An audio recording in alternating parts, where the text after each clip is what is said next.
కొత్తగా రెక్కలొచ్చెనా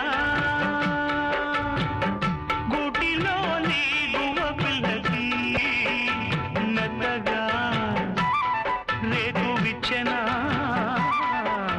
మెత్తగా రేకు విచ్చెనా కొమ్మ చాటునున్న కన్నె మల్లికి కొమ్మ చాటునున్న కన్నె మల్లికి కొత్తగా రెక్కలొచ్చెనా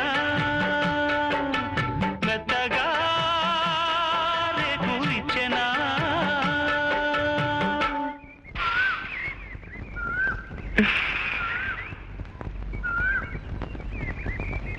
గూళ్ళేమిటి గువ్వలేమిటి, కొత్తగా రెక్కలు రావటం ఏమిటి?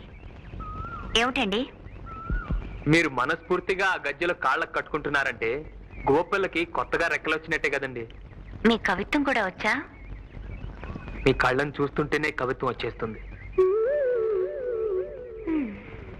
మీరు గంధపు చెక్క లాంటి వారు, నేను రాయి లాంటి వాడిని. మంచి గంధం తీయాలంటే ఏం చేస్తారు? రాయి మీద అరగదేస్తారు. ఇప్పుడు మీరు సాధన చేయడానికి వచ్చారు కదా, ఈ రాతిని ఉపయోగించుకోండి. మీ అభినయం సుగంధాలు విరజిమ్ముతుంది.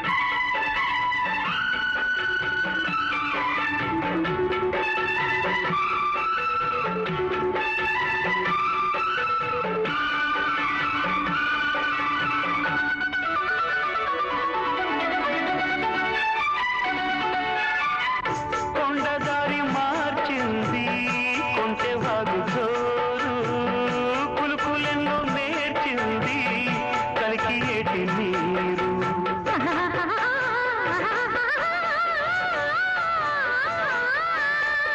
కొండదారి మార్చింది కులుకులెన్నో నేర్చింది బండరాల హోరు మారి పంట చేల పాటలూరి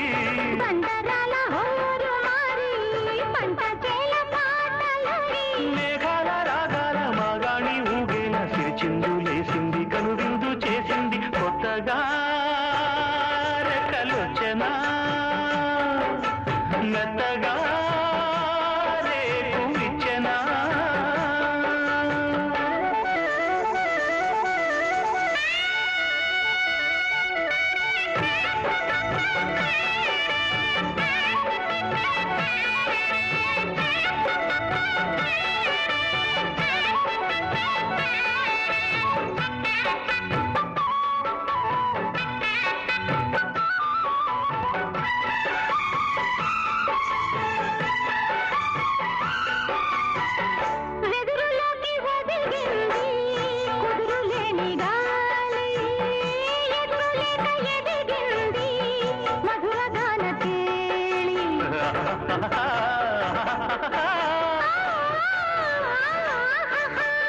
వెదురులోకి ఒదిగింది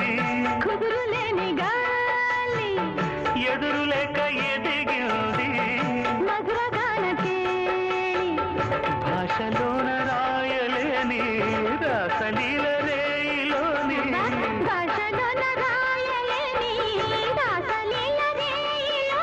యమున తరంగాల కమనీయ శృంగార కళలెన్నో చూపింది కళలెన్నో రేపింది కొత్తగా రెక్కలొచ్చెనా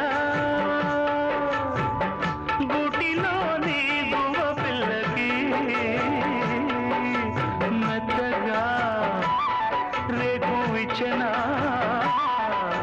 మెత్తగా రేకు విచ్చెనా కొమ్మ చాటున్న కన్నె మల్లికి కొమ్మ చాటున్న కన్నె మల్లికి కొత్తగా రెక్కలొచ్చెనా